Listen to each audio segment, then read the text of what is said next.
بسم الله الرحمن الرحيم.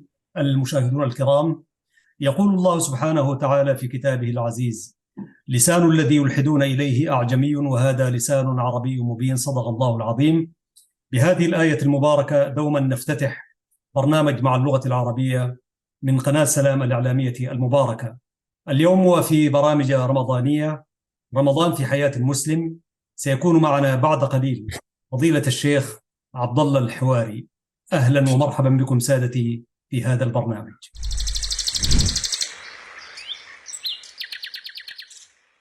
بسم الله الرحمن الرحيم. المشاهدون الكرام، تحية الإسلام، السلام عليكم ورحمة الله وبركاته.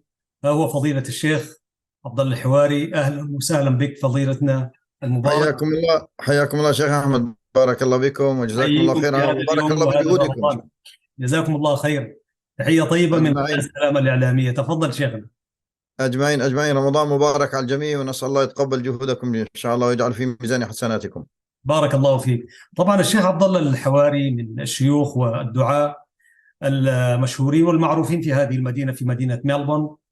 ونحن على الرغم من أنه دخلنا في رمضان وجزاه الله خير، كان عنده محاضرة في التجويد وحاصرناه كده، لأنه يقدر المسلمين حيثما وجدوا والإريتريين على وجه التحديد، ودائما هو متواجد معنا في مناسباتنا الأفراح وغيرها. فشيخ عبد الله، كده تحيي أحبابك من الإريتريين والمسلمين عامة بحلول شهر رمضان المبارك.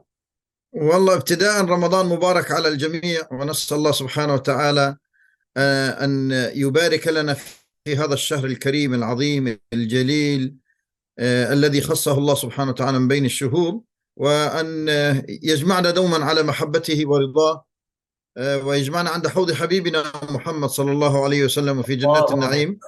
لا آمين. شك أنه الجالية الأريترية هنا لها معزة خاصة في القلب، حيث نلتقي بهم دوما ونتعلم منهم الكثير، ويعني نصر حقيقة بلقياهم وباجتماعاتهم. وهي من الجاليات التي تتميز بوحدتها وألفتها، لها جمعية ولها يعني عندهم الآن الحمد لله مسجد ومكان، ويلتقون باستمرار في مناسباتهم، في أفراحهم، في عزاءاتهم. هناك أنشطة ما شاء الله أحضرها دائما في القرآن الكريم باللغة العربية، باللهجات أو خلينا نقول اللغات كذلك الموجودة بإريتريا. وما شاء الله أينما ذهبت أينما ارتحلت تجدهم دائما كذلك في المقدمة. هناك عدد طيب من الآئمة الذين نفتخر بهم ونعتز بهم من الجالية الأريترية هنا في أستراليا. فبارك الله بكم وبجهودكم، وكلنا أمة واحدة إن شاء الله. جزاكم الله خير شيخ عبد الله. والحقيقة نحن لم نكن سعيدين في العام الماضي، يعني كان فضيلة الشيخ مشكور، يعني مزحوم، فلم نتمكن أن نلتقي وإياه، وهو قد عاد إلينا وبارك الله فيك شيخ عبد الله. وأنا أبحث حياكم الله. عن اسم الحواري، فوجدت اسم أحمد ابن أبي الحواري. فحدثنا كده آل الحواري، هل أنتم من نفس الأسرة الممتدة من الشيخ أحمد بن أبي الحواري؟ وبرضه دارين نتعرف على أسرة الحواري. هلا احنا الحواري اخي، طبعا في ناس يقولوا انه بالنسبه للحواريين، وهذا غير صحيح. الحواريين حواري عيسى عليه السلام، نعم. بينما الحواري هي نسبه الى بلد لعل الجميع يسمع بها بالاعلان الان في فلسطين، احداث تدور فيها، اللي هي بلده حواره او مدينه حواره في قضاء نابلس في فلسطين. امم. فهو هذا الأصل، أصل التسمية الحواري من نسبة للبلد. آه. وفيها 5 أفخذ رئيسية، وهذه الأفخذ لها تفرعات وتفرعات. يقدر عدد سكان هذه البلد في فلسطين قريب 25 ألف نسمة، واشتهرت عائلاتها بالهجرة إلى أمريكا. لذلك تجد في أمريكا أحياء كاملة مم. وكأنها وكأنك في داخل البلد في فلسطين في أمريكا، نعم نعم نعم. منتشرين. فهو معظمهم في أمريكا، ومنهم طبعا في دول أخرى في الخليج وإلى غير ذلك. فكنسبة هي بالنسبة لحوارة أو حوارة، اللي هي البلد الموجودة في فلسطين، وهي تعتبر من القرى الرئيسية التي خلينا نقول هي تتوسط بشارعها الرئيسي، حيث تربط ما بين 360 قرية. ما شاء الله. شيخ عبد الله، أنت إمام وخطيب مسجد معروف في مدينة ملبورن. برضو يا ريت تحدث المشاهد الكريم في نيوبورت، في المنطقة بتاعت نيوبورت. نعم. فحدثنا عن المسجد والأنشطة الذي فيه، ومنذ متى وصلتم إلى هذه البلاد؟ أنا وصلت أخي أستراليا 2008 مم. إلى مسجد بلال بن رباح في منطقة نيوبورت، نعم. وبقيت فيه 10 سنوات متتالية. معظم جاليتي أبناء جاليته من الجالية اللبنانية، تحديدا من قرية في لبنان اسمها مشمش. مهم. آه، المسجد بفضل الله عز وجل انتقلنا فيه من مسجد صغير كان عبارة عن مرقص ماسوني حوله المسلمون اللي بعام 1990 إلى مسجد، نعم. لغاية ما يعني أتينا بفضل الله عز وجل وأكرمنا الله عز وجل ببناء مسجد حضاري صرح كبير، سجله أو سجلته الحكومة الأسترالية كموقع رسمي، كموقع سياحي. فالآن يعتبر موقع سياحي رسميا في الدولة الأسترالية. لكن أحب أنا التنقل، فبقيت فيه حتى عام 2018، يعني بعد سنة ونصف فقط من الانتقال للمسجد الجديد. ثم اشترينا مسجدا آخر هنا في منطقة في وربي، اسمه مسجد مريم عليه السلام. مم. وأكرمني الله عز وجل منذ عام 2018 حتى هذه اللحظة في مسجد مريم عليه السلام. يمتاز المسجد رغم صغر حجمه، إلا أنه يعني متوسط خلينا نقول كثافة سكانية مسلمة، وتشكيلة كبيرة جدا من مختلف العرقيات والأجناس والألوان. فبفضل الله عندنا في المسجد أكثر من 35 جنسية ما وعرقية شاء الله. مختلفة بفضل الله عز وجل. ما شاء الله. وإنما المؤمنون إخوة كما تعلم أي شيخنا نعم. الفاضل، بارك الله فيك. والنعم بالله. محاضراتك طبعا وإرشاداتك الدينية قيمة، وجزاكم الله خير. وبرضه لا نذيع سر أن نقول إنه ابننا برضو الأستاذ بكر مدير مدرسة ميلسن لتعليم اللغة العربية. أكرمك الله. نحن ننخرط معه. والله يعني نحن لا يعني مش عشان أنت والد، ولكن خير من عرفنا في هذا المسجد. أكرمك الله. وربنا يوفقه إن شاء يعني هي دائما أخي الحبيب، أنا قاعدة في الحياة أقولها بالنسبة للمسجد: إن الله. لم يكن المسجد حيا لكل أفراد العائلة، يعني إذا كان هدف المسجد بين قوسين صلي وولي سكره، هذا ليست هذه رسالة المسجد. نعم. رسالة المسجد أن يكون حياة لكل شيء في حياتنا. والأمر الآخر أن قيمة الإنسان ليست بماله ولا بجاهه ولا بسلطانه، وإنما بما يقدم من خدمة لدعوة الله سبحانه وتعالى. فدائما أوصي أولادي، بقول لهم: يا أولادي، والله مهما على الإنسان في رتبه أو في ماله أو جاهه أو سلطانه، لا قيمة له إلا بما يقدم من خدمة لدين الله عز وجل. فنسأل الله أن يستخدمنا ولا يستبدلنا. ما شاء الله. ما شاء الله، ونشهد بذلك والله. وربنا يحفظ الأبناء جميعا أينما كانوا. أجمعين. وبارك الله فيك. شيخنا الفاضل، نحن في شهر رمضان المبارك، وشهر القرآن، وشهر الصيام والاستغفار والإحسان والصدقة والتوبة والمغفرة كذلك. والنعم. فزودنا إيمانيا شيخنا، كيف ينبغي أن نكون كمسلمين في شهر رمضان المبارك، وعلاقتنا بالقرآن وعلاقتنا بقيم الدين. نعم، ينبغي أن نكون رمضانيين على مدار العام، ولكن في هذا الشهر برضو هي سانحة وفرصة طيبة. فنستمع إليك شيخنا، المسلم في رمضان كيف ينبغي أن يكون؟ جزاك الله خيرا. بسم الله، الحمد لله، والصلاة والسلام على رسول الله محمد وعلى آله وصحبه أجمعين. معلوم أن صحابة الرسول رضوان الله عليهم كان مدار سنتهم كلها يدور حول رمضان، فكانوا كما يقولون يستقبلونه 6 أشهر ويودعونه 6 أشهر. يدعون الله 6 أشهر أن يبلغهم رمضان، ثم يدعون الله عز وجل بعد أن بلغهم رمضان أن يتقبل منهم رمضان 6 أشهر. فكان مدار سنتهم جميعا على رمضان. لماذا؟ لعدة أمور. حقيقة أن شهر رمضان، شوف، كل الأمم السابقة افترض الله عز وجل عليها الصيام، سبحان الله. ولكن لم يكن أمة عليها الصيام كما هو أمة سيدنا محمد عليه الصلاة والسلام. يعني الله عز وجل يقول يا أيها الذين آمنوا كتب عليكم الصيام كما كتب على الذين من قبلكم لعلكم تتقون. فكل الأمم السابقة فرض عليها صوم بطرق مختلفة، ولكن الأمة الوحيدة التي حباها الله بشهر رمضان، بفضائل رمضان، بمزايا رمضان، هي أمة الإسلام والمسلمين. نعم. وذاك أنه يعني ورد أن الصحابة رضوان الله عليهم تذاكروا بين يدي النبي عليه الصلاة والسلام أعمار الأمم السابقة، مئات السنين وآلاف السنين، يعني سيدنا نوح 1100 سنة، يعني الأمم السابقة. والنبي عليه الصلاة والسلام يذكر أن أعمار أمتي ما بين 60 و70 وقليل من يجوز ذاك. فكأن المؤمنين الصحابة رضوان الله عليهم، وكان دائما هذا ميدان تنافسهم، يعني أرادوا أن يستزيدوا من الخير. طب إحنا إذا عشنا بس 60 70 سنة وهؤلاء عاشوا مئات السنين، إذا سيكون لهم من الأجر والثواب أكثر منا. فأكرم الله عز وجل هذه الأمة بشهر رمضان وفيه ليلة القدر. ليلة القدر لوحدها خير من 1000 شهر، أفضل من 83 سنة، مش تساوي، أفضل. فليلة فيها، فقالوا ليلة القدر أفضل من 83 سنة. فلو عاش الإنسان 60 70 سنة اضرب ب83 سنة، هناك خير كثير. هذا ابتداء. فهذه ميزة لشهر رمضان ابتداء، على الرغم أن الصيام فرض على من قبلنا، ولكن كانت ميزة لشهر رمضان. ثم أن الله سبحانه وتعالى كما ورد في الحديث عن النبي عليه الصلاة والسلام أنه ضاعف فيه الأجور والثواب.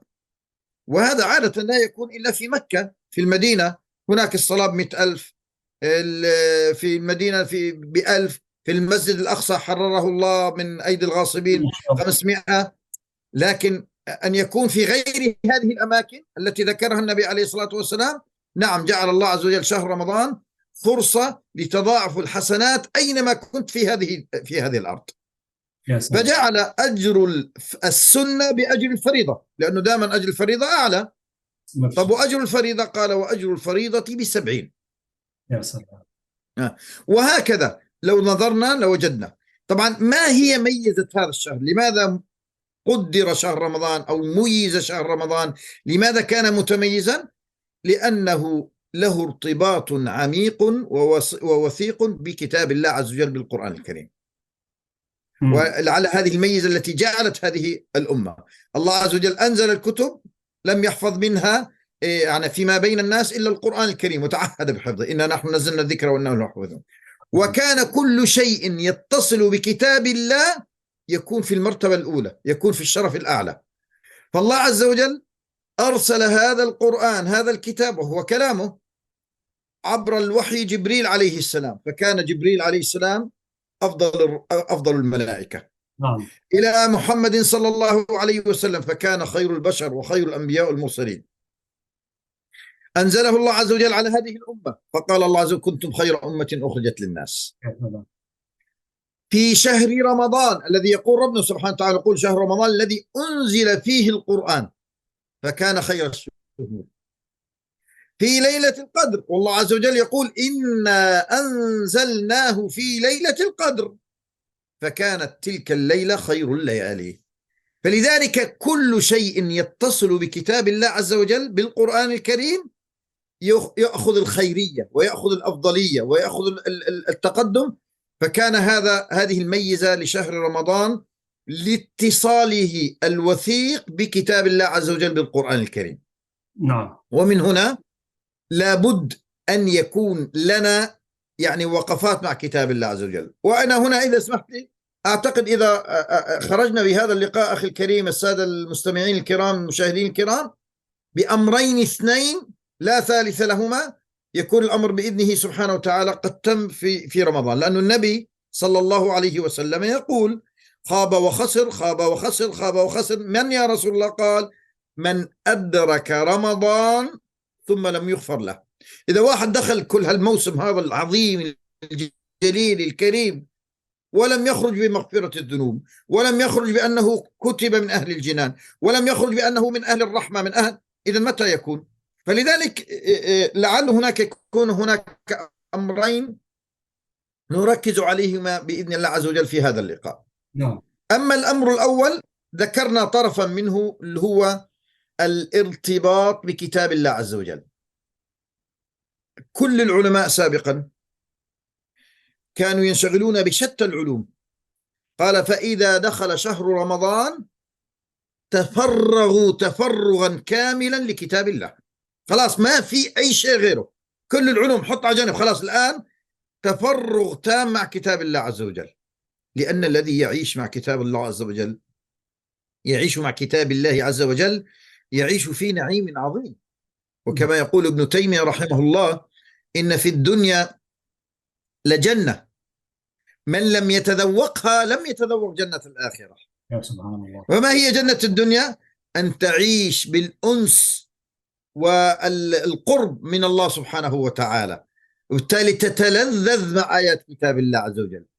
وقالوا الإنسان إذا جاءه خطاب من ملك أو من وزير أو من عظيم من عظماء الدنيا، يعني يهتم به، وإذا كان له صورة معاه ببروزها وبحطها يمكن عنده في البيت، أو بتجي له رسالة بيوجه الناس كلها أنا جاني كذا. فكيف بعظيم العظماء كريم الكرماء رب العزة سبحانه وتعالى؟ القرآن خطاب الله لنا. إذا أردت أن يخاطبك الله فاقرأ القرآن. طب إذا أردت أن تخاطب الله تتكلم مع ربنا، قال فصلي.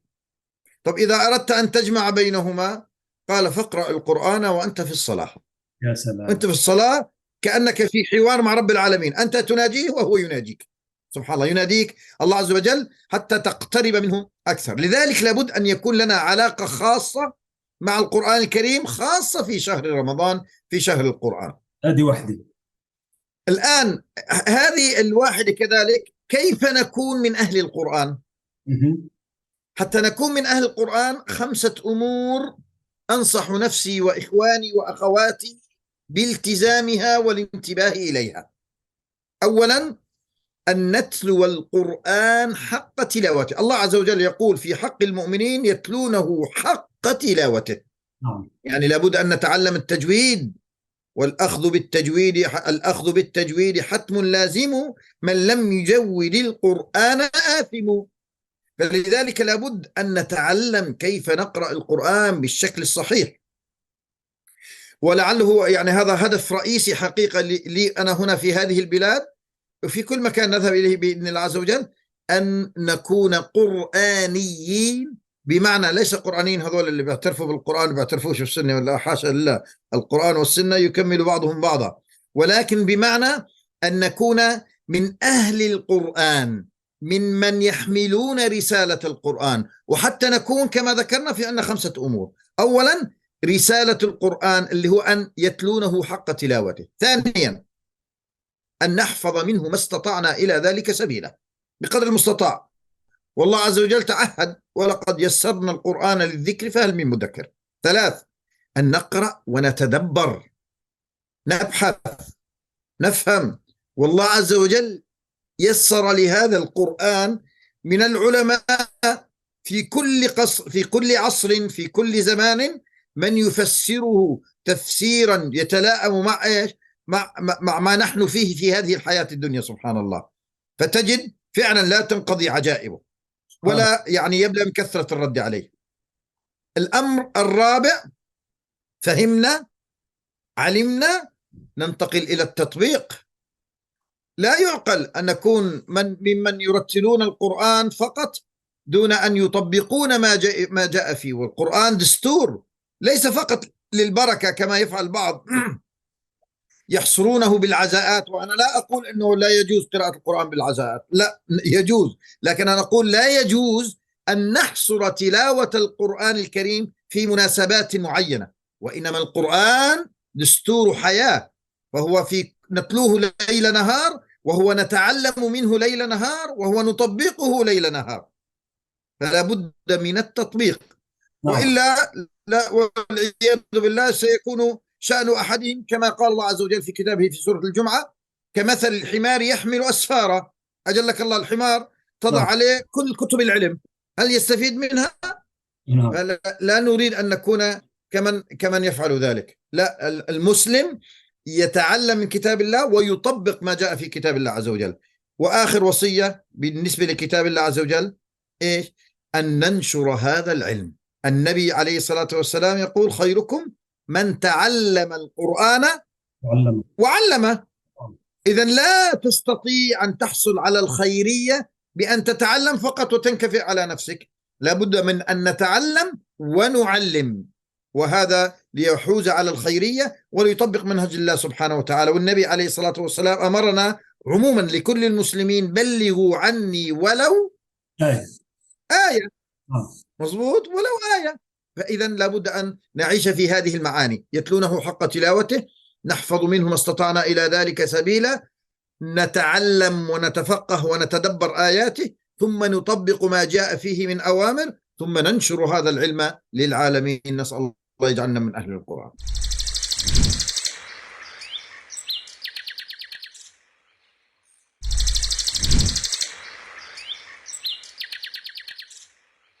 في النقطة الثانية اللي هي أن نكون في هذا الشهر حاجتين أساسيات، أولا نكون قرآنيين وما أشرت إليه، وفي حاجة ثانية. الحاجة الثانية كان هذا موضوع تقريبا الخطبة اليوم، أن ندرك لماذا رمضان، لماذا نصوم، والعبادات عموما، لماذا نصلي، لماذا نصوم، لماذا نحج، لماذا نزكي. هل أن الله عز وجل بحاجة أن يجوعنا ويعطشنا؟ هل أن الله سبحانه وتعالى بحاجة لصلاتنا؟ لا، حاشا لله، نحن مفتقرون إلى الله سبحانه وتعالى، والله هو الغني الحميد. ولكن هذه العبادات لنا نحن لنرتقي بأنفسنا ولنحقق أمر عظيم جدا ذكره الله سبحانه وتعالى في معظم العبادات، خاصة في موضوع الصيام، تحقيق التقوى.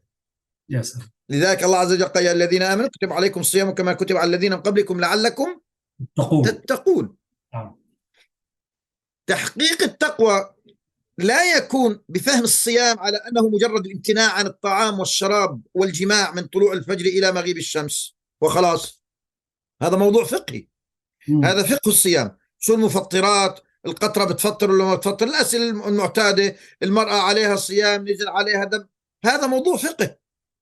لكن ما هي المعاني التي أرادها الله من الصيام؟ تحقيق التقوى. وفي هذا يندرج كثير من الأمور. نعم هناك أمور، النشر مع الفقراء، التدريب على تنظيم حياة الوقت المسلم، لأنه في انتظام. يعني أنت في الأيام العادية يمكن واحد بيجي على باله يفطر الصبح بكير، واحد بيجي على باله الساعة 10 الصبح، واحد بيجيش على باله يفطر، واحد بس بيشرب على قهوة، مزبوط. لكن الآن في الصيام لا، الكل بده يفطر مع بعض، الكل بده يصوم مع بعض، الكل بده يسحر مع بعض، وهكذا في صلاة مع بعض إلى غير ذلك. إذن فيها تعويد على نظام تكافل اجتماعي، خلينا نقول تنسيق فيما بيننا، فيه معاني عظيمة جدا، وأهم هذه المعاني تحقيق التقوى. لذلك العلماء ذكروا أن للصوم 3 مراتب. المرتبة الأولى اللي هو بسموه صوم العموم. صوم العموم يعني صوم العامة، يعني عامة الناس، هذا اللي هو فهم بس الصيام، بس انه انا بدي اجوع واعطش من الفجر للمغرب، وممنوع اكل ولا اشرب ولا اجامع النساء. هذا مفهوم العامة. طيب شو عاد مفهوم؟ لا، لأنه هذا المفهوم تحدث عنه النبي عليه الصلاة والسلام حينما مر على امرأتين صائمتين ولكنهما تستغيبان، عمالهم يستغيبوا الناس. فماذا قال النبي عليه الصلاة والسلام؟ صامتا على ما أحل الله وأفطرتا على ما حرم الله. هم صاموا على الأكل والشرب اللي هو أصلا حلال، وأفطروا على ما حرم الله سبحانه وتعالى. إذن من ننتقل للمرحلة الثانية، وأنا أنصح المسلمين عموما كل واحد عنده رمضان بهاي الطريقة، يعني صايم لكنه لسانه بذيء لا يتكلم بخير، صائم ولكنه ما زال يسرق أو يكذب أو يغش أو يخلف المواعيد أو يتكلم بالكلام الذي لا يرضي الله عز وجل أو يستغيب أو إلى غير ذلك، بده يراجع حساباته هذا. لأنه هذا كما يقول فيه النبي عليه الصلاة والسلام: من لم يدع قول الزور والعمل به فليس الله بحاجة أن يدع طعامه وشرابه. فلذلك لابد أنه إيش؟ لابد أنه ننتبه إلى المعنى الذي أراده. المرحلة الثانية أو الليفل الثاني أو المرتبة الثانية قال صوم الخصوص. إيش هو صوم الخصوص؟ قال هو أن يمتنع عن الطعام والشراب والجماع وسائر المفطرات من طلوع الفجر إلى مغيب الشمس، وأن يمنع نفسه عن محارم الله. ما في كذب، ما في غيبة، ما في نميمة، ما في كلام بذيء، ما في والله بحجة أنه أنا معصب مسموح لي أساوي كل شيء، ما في حجة أنه أنا والله ما حدا يحكي معي ترى أنا صايم مواصلة معي لهون. لا يا حبيبي، اللي صائم معناته يتحلى بالخلق، نعم. مش معناته يسوء خلقه. للأسف في ناس، وعندنا للأسف بتصير حنا أحلال طلاق لأنه ترك بجوز خاصة اللي متعود على السيجارة والقهوة أو مش عارف شو، أو في ناس ما بتتحملش. يعني اليوم واحد بيتصل فيها عماله بدور وحور وكذا، بقول لي الصيام صعب. قلت له صعب ولا مستحيل؟ قال لي لا صعب، بس أنا يعني لغاية. قلت له صعب ولا مستحيل؟ ربنا لا يكلف الله نفسا إلا وسعها. يعني أنت تجد صعوبة، أكيد اللي بده يصوم بده يكون في صعوبة. أما إذا بتوصل لمرحلة فعلا هذا لا سمح الله الهلاك أو الضرر أو التعب، هذا شيء ثاني. قل لا والله بس أنا بصير بعصب وبصير كذا. والله هي هاي فرصة حتى الإنسان يرجع إلى الله عز وجل، حتى الإنسان يهذب سلوكه، حتى الإنسان يرتقي بنفسه، حتى الإنسان يحسن من خلقه. إذن لابد من أخذ الثمرة التي أرادها الله عز وجل من الصيام، من الشيء الرئيسي اللي هو تحقيق التقوى. وتحقيق التقوى لا يكون إلا إن أحسننا إلى أنفسنا وإلى من حولنا. ألم يذكروا للنبي صلى الله عليه وسلم عن امرأة قوامة صوامة؟ امرأة قالوا قوامة صوامة، يعني شو يعني قوامة صوامة؟ صيغة مبالغة، يعني تصوم كثيرا وتقوم الليل كثيرا. لكن إيش قالوا قس ولكنها تؤذي جيرانها. سبحان الله. شو النبي عليه الصلاة والسلام حديث صحيح شو رده كان؟ قال هي في النار، لأنه هذا صلاتها وصيامها لم تؤثر في سلوكها إيجابا لتكون جيدة مع الآخرين. طيب، في عندنا هناك قاعدة مهمة جدا في ديننا العظيم، قال حقوق الله مبنية على المسامحة. الحق اللي بينك وبين رب العالمين هذا بينك وبين رب العالمين، الله عز وجل يمكن يغفره، يمكن يتجاوز عنه، ممكن يعذبك عليه شوي وبعدين. أما حقوق العباد فمبنية على المشاحة، يعني على المطالبة. وبالتالي الشهيد الذي هو من أعلى المراتب يغفر له عند أول قطرة دم من عند الشهادة كل ذنوبه إلا الدين، لأن الدين متعلق بحقوق العباد. فإذن يا جماعة يا كرام، بدنا ننتبه جيدا أننا في حقوق العباد لا ما في مسامحة، ما في تساهل. يعني واحد بيكون آكل حق فلان، ولا واحد ضحك على فلان، ولا غش على فلان، ولا استغاب فلان، بده يتحلل من هذه الحقوق قبل أن يأتي يوم لا مرد له من الله، لا ينفع فيه مال ولا بنون. فلذلك لابد أنه نسعى لتحقيق هذا المستوى من الصيام الذي أراده الله عز وجل، الذي يتحقق فيه حقيقة التقوى، ونفهم المراد الذي أراده الله سبحانه وتعالى من الصيام. الليفل الثالث اللي هو الصيام خصوص الخصوص. هذا يذكره السادة يعني العلماء، قال خصوص الخصوص هو أن يمتنع عن التفكير في الحرام. يا سلام. هو مش وقف الحرام، الله عز وجل قال لا يكلف الله نفسا إلا وسعها، لها ما كسبت وعليها ما اكتسبت. الله عز وجل لا يحاسبنا إلا على أكشن، يعني بالكلام بالفعل. أما إذا واحد تجي له خواطر ما عليه شيء. قال يرتقي الإنسان بمستوى أن يكون صيامه خصوص الخصوص، فلا ينشغل إلا بالله، ولا يأنس إلا مع كتاب الله، ولا يقضي وقته إلا وهو يناجي الله ويذكر الله سبحانه وتعالى. هذه المراتب يا سيدي، ما قدرناش على الثالثة، أقل ما فيها أن تكون في المرتبة الثانية التي يكون فيها فعلا الأجر والثواب، ويكون فيها فعلا ال ال ال ال يعني الفوز بالجنان والفوز بالرضوان والمغفرة والرحمة من رب العالمين سبحانه وتعالى. بارك الله فيك فضيلة الشيخ، جزيت خيرا. فيكم بارك. النقطة الأولى اللي هو أن نكون قرآنيين، والثانية أن نفهم مقاصد الصوم ونحن نتحدث عن رمضان. وبارك الله فيك تحقيق التقوى. نعم. مراتب الصوم، وتحدثت لنا برضو في المراتب التي ينبغي أن تكون علاقتنا بالقرآن الكريم، والخمسة الأشياء: التلاوة، ثم الحفظ ما استطعنا، والتدبر، والتطبيق ونشر هذا العلم وهو القرآن الكريم.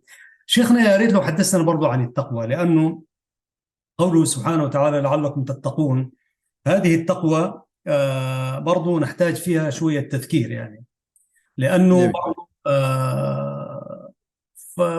فرصة طيبة أنك موجود معنا فضيلة الشيخ، تحدثنا عنه. حياكم الله.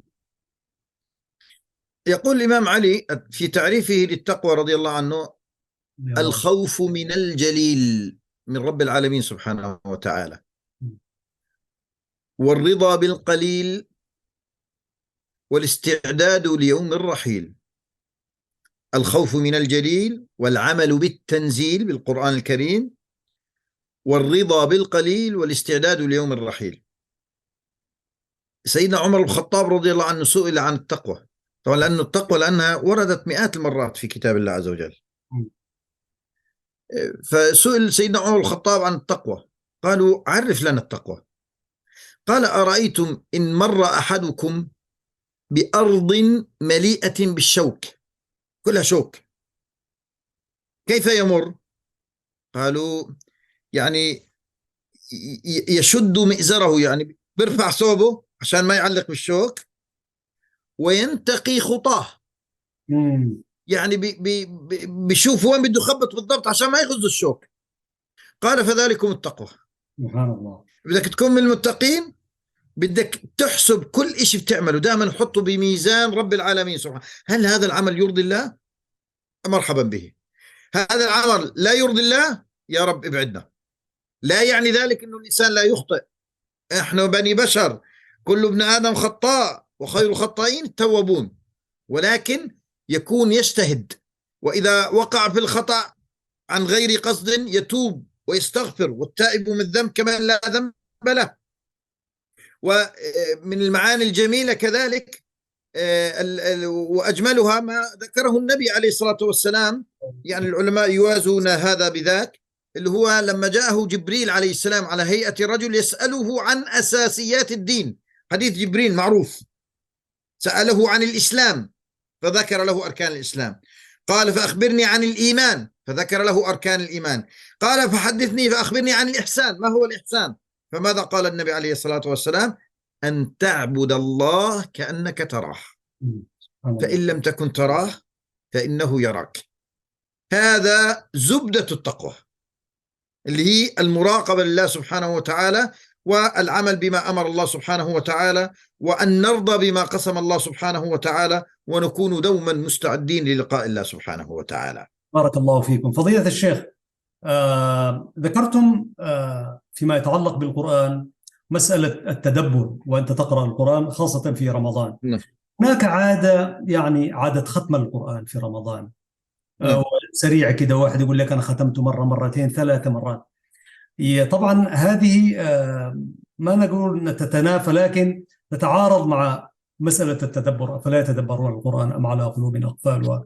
ونحن مأمورين بالتدبر في غير رمضان وفي كل شيء.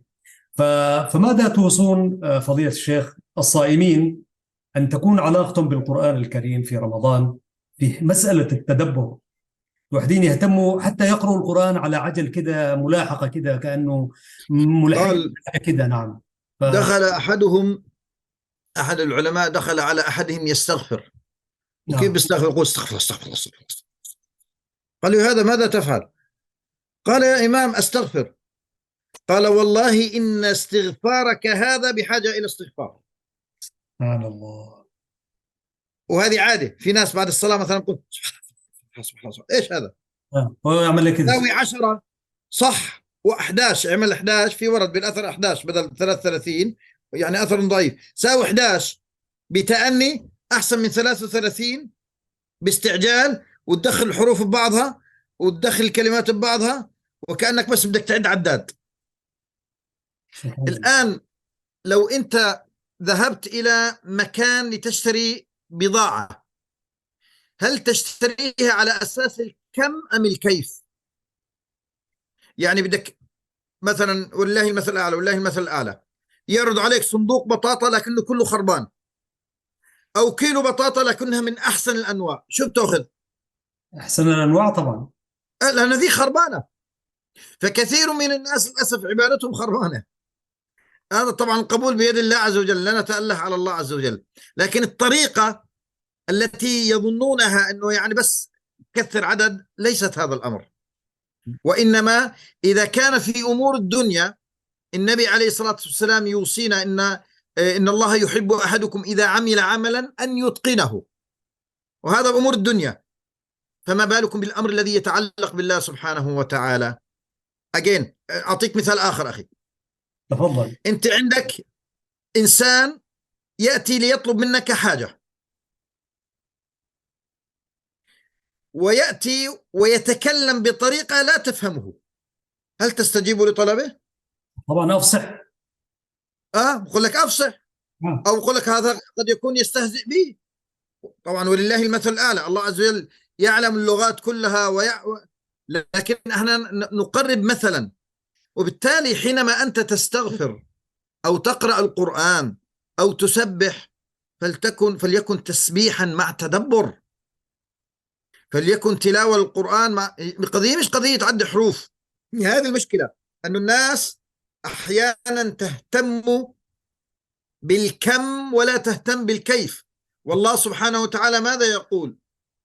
هو الذي خلق الموت والحياة ليختبركم ليبلوكم أيكم أكثر عملا. مظبوط؟ أحسن عمل. أيوة، أحسن. إذا ما قال أكثر، نعم. فالناس تهتم بالكمية، والحقيقة يجب أن نهتم بالنوعية لا بالكمية. بكون عندي 1000 رجل لكن اسم رجل، لكنهم لا مستفيدين منهم شيء، وعندي رجل بيعمل لي كل شيء، أيهما أختار؟ طبعا. اختار رجل واحد أحسن من 1000 بلا فائدة. وهكذا تعامل مع كتاب الله عز وجل.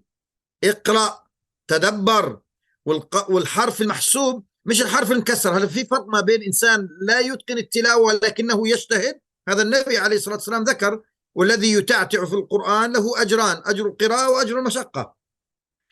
أيوة. والذي يعني يتقن القرآن إيش يكون؟ مع السفر الكرام البرر في مرتبة الملائكة.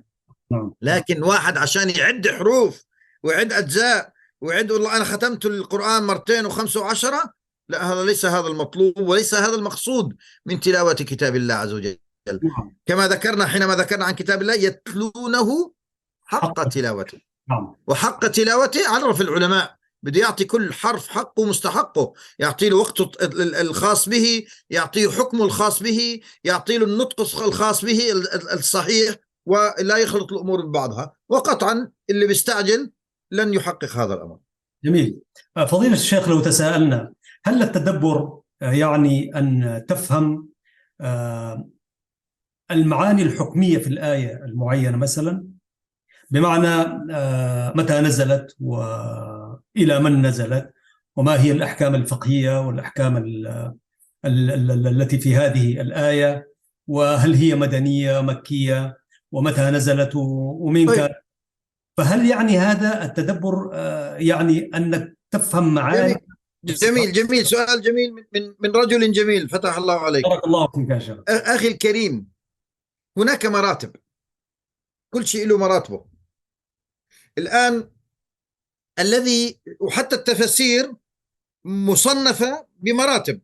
يعني هناك بعض التفاسير تعطيك المعنى العام، أو غريب المصطلحات، يعني المصطلحات التي بحاجة إلى، بقول لك هاي الكلمة معناها كذا وبس.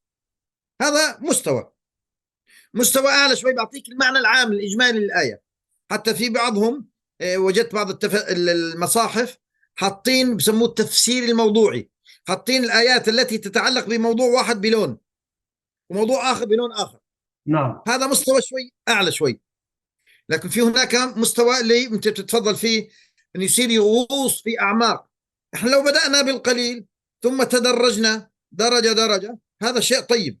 أما أن يكون كتاب الله عز وجل إن قرأ يكون قراءة عد حروف، لا.